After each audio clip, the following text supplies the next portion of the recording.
गोपालपुर समुद्र बेलाभूमि में युवती को होता गणदुष्कर्म घटनास्थल बुली देखिं वाणिज्य और परिवहन मंत्री विभूतिभूषण जेना। मंत्री सहित ब्रह्मपुर एसपी डाक्टर श्रवण विवेक एवं ब्रह्मपुर उपजिलापाल दीना दस्तागिर कणिसी तहसिलदार समेत किसी जिला प्रशासनिक अधिकारी घटनास्थल में पहुंची। प्रेमी जुगल केउठी बसी और केउठी युवती को गणदुष्कर्म होता से नहीं ब्रह्मपुर एसपी मंत्री को सही स्थान देखाई तेबे पांथनिवास पछपट समुद्र बेलाभूमि में गत किछि वर्ष पूर्व ब्लू फ्लैग बीच सह बीचेक करने नहीं पर्यटन विभाग और पूर्व सरकार योजना करथिले।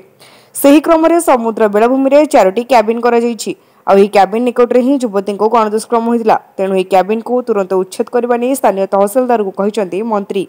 सेहीपरि समुद्र बेलाभूमि में आलोकीकरण करा सहित पेट्रोलिंग कड़ाकड़ी कर समुद्र बेलाभूमि में युवती को गणदुष्कर्म करने घटना अत्यंत दुर्भाग्यजनक। घटना को गुरुतर सह नहीं राज्य सरकार। तेणु घटना को रेड फ्लैग भाव विवेचित करने सह तदंत भाई क्राइमब्रांच को देछंती।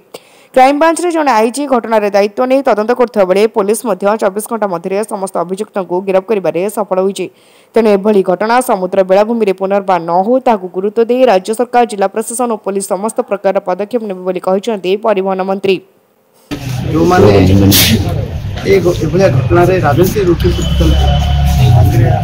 से जानी रखा उचित अच्छी जब जब घटना किसी घटी जाऊला चिन्ह माने गिरफ होगा दूरे था कार्यानुष्ठान दूरे था तदंत होता चिन्हट हो पारा एवं प्रथम घटना ओडिशा रे ए घटनार तदंत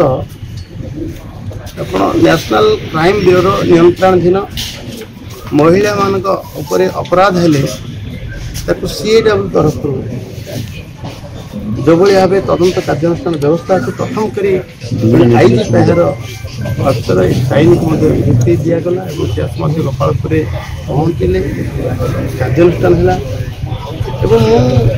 स्पॉट भी जाइए से स्पॉटर अवस्था पूर्वर ब्लू फ्लैग बीच ना से मद दुकान खोलिया अंधार जगार एभलिया निष्पत्ति नहीं आज से मद दुकान खोला नहले आम विरोध कारण ठिया तार उच्छेद आवश्यक थिला एवं आलोकीकरण अंधार भीतर रखिथे आलोकीकरण हम बीच डेभलप हम एवं बीच सुरक्षित बीच गोपालपुर हम।